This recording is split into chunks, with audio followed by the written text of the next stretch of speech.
आज के इस वीडियो में हम बात करने वाले हैं चेक बाउंस के बारे में।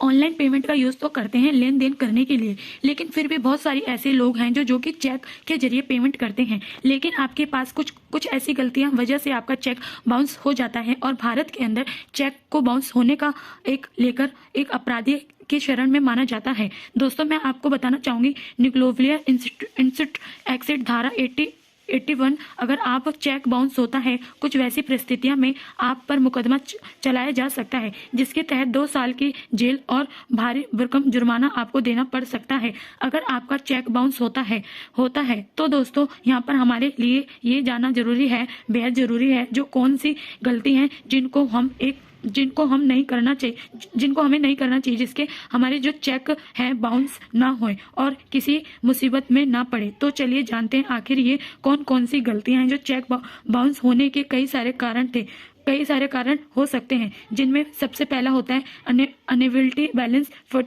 टिकटेड। जितने रुपए आपने चेक बनाए हैं और चेक को दिए हैं, उतना अमाउंट आपके बैंक में बैलेंस में होना बहुत जरूरी है। अगर वह अमाउंट आपके नहीं है, आपका जो चेक है वह बाउंस हो जाता है। दूसरा यहाँ पर होता है इनप्रोविटी सिग्नेचर। जी हाँ दोस्तों, जो सिग्नेचर आपके बाउंस ट्रांजैक्शन के अंदर डॉक्यूमेंट्स होते हैं, वह सिग्नेचर आपको आपके चेक पर करने होते हैं। अगर आपने गलत सिग्नेचर किए हैं तो यहाँ पर भी एक कारण हो सकता है आपके चेक का बाउंस होने का।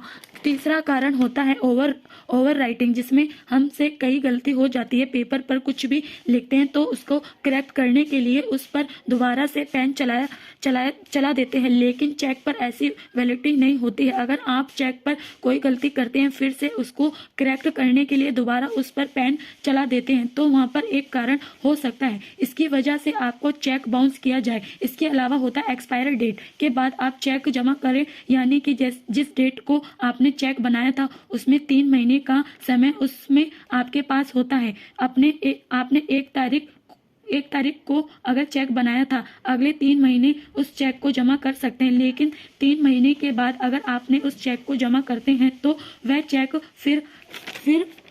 फिर बेकार हो जाता है। वह चेक आपका पैसे नहीं दे सकता है, इसलिए आपको बाउंस करा दिया जाता है। इसके अलावा अगर आपका कंपनी अकाउंट कोई जीएसटी वाला अकाउंट है, करंट अकाउंट है और उसमें आपका पेमेंट करते हैं, तो आपको जो चेक है उस पर आपके सिग्नेचर के साथ कंपनी के जो मनी होती है, सिस्टम होते हैं, वह भी अलग रहना चाहिए, तभी आपकी जो पेमेंट होती है क्लियर की जाती है। इसके अलावा क्लोज्ड अकाउंट के अगेंस्ट में अगर आप चेक इशू कराते हैं, आपने कोई चेक बनाया है और आपको पता भी नहीं है कि आपका अमाउंट जो क्लोज्ड हो चुका है, तो वह जो चेक होगा वह क्लियर नहीं हुआ है, क्योंकि आपका अकाउंट वहां पर क्लोज है। ये सारे कॉन्सेप्ट थे जो आपको चेक बाउंस हो जाते हैं, और इन चीज़ों को ध्यान पर आपको जरूर देना चाहिए। तो फ्रेंड्स, मेरी वीडियो अच्छी लगी तो प्लीज़ मेरे चैनल को सब्सक्राइब करें और मेरी वीडियो को लाइक करें।